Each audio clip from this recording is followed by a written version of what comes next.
The giantess old in ironwood sat in the east, and bore the brood of Fenrir. Among these one in monster's guise was soon to steal the sun from the sky. There feeds he full on the flesh of the dead, in the home of the gods he reddens with gore. Dark grows the sun, and in summer soon come mighty storms. Would you know yet more? Ragnarök is one of the most known stories within the Norse lore. With it will bring the death of many gods, the obliteration of nearly the entire human population, and the destruction of the world. We primarily hear about Ragnarök within the Poetic Edda, featured most notably in full within Völuspá, as well as within Vafthrûdnismál. It is also recounted in the Prose Edda as well. Our story begins with the crowing of 3 roosters. Egthir, a Jotun herdsman, sits and plays his harp. As he does so, a red rooster named Fjallar crows, and thus heralds the beginning of Ragnarök.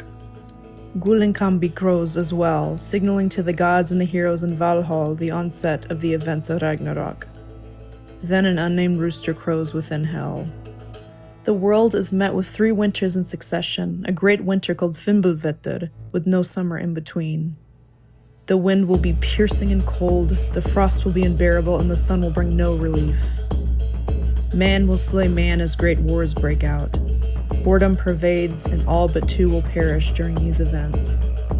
Lif and Lifdrasir will be the only survivors of Fimbulvetur, and they will go to Hodmimi's Holt to hide and will eat the morning dew as food.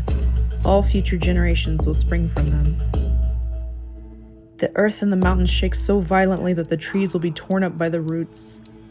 The mountains topple down and all fetters are now broken. Fenrir will break from the binds of Gleipnir. In front of Nipahelir, Garmr, the hound who guards Hell's entrance, howls and breaks free from his bindings.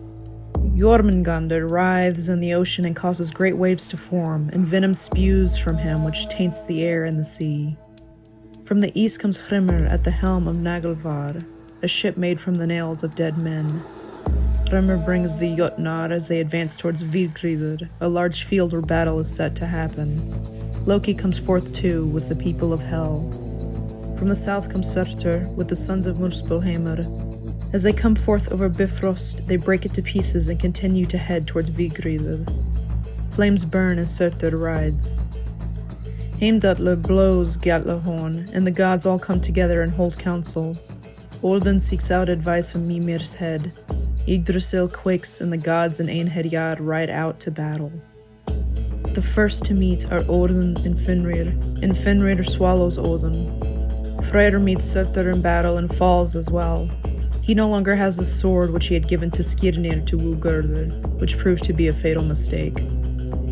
Vidar, the son of Odin and Gridr, will come to avenge his father by killing Fenrir. In Völuspá we see that he will do so by thrusting his sword into Fenrir's heart. However, in Vafthrûdnismál, as well as the Prose Edda, it is said that Vidar will tear the wolf's jaws apart. The Prose Edda discusses this in detail and states that Vidar will place his foot on Fenrir's bottom jaw, and will seize his upper jaw and rip it apart in that manner. Thor then faces Jormungandr. Thor successfully strikes him down, however after taking 9 steps, Thor falls, poisoned by Jormungandr's venom.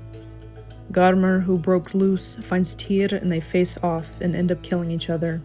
The same fate is true for Loki and Heimdallr, who fight and kill each other as well.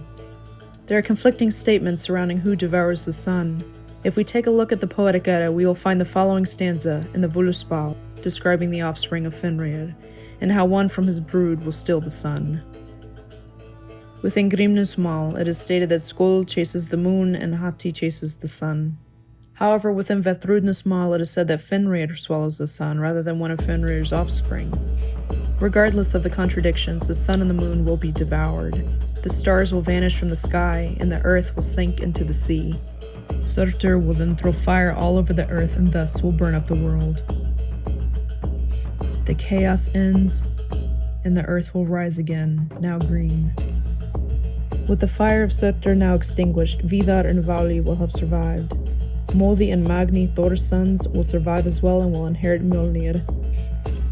Baldur and Hodr will reside in Valhall.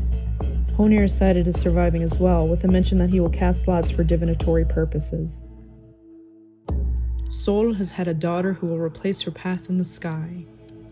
Nidhogr will then fly out from Nidhvjol.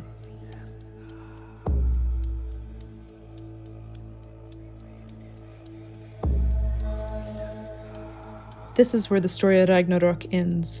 Thank you so much for watching, and make sure to like and subscribe if you've enjoyed this video.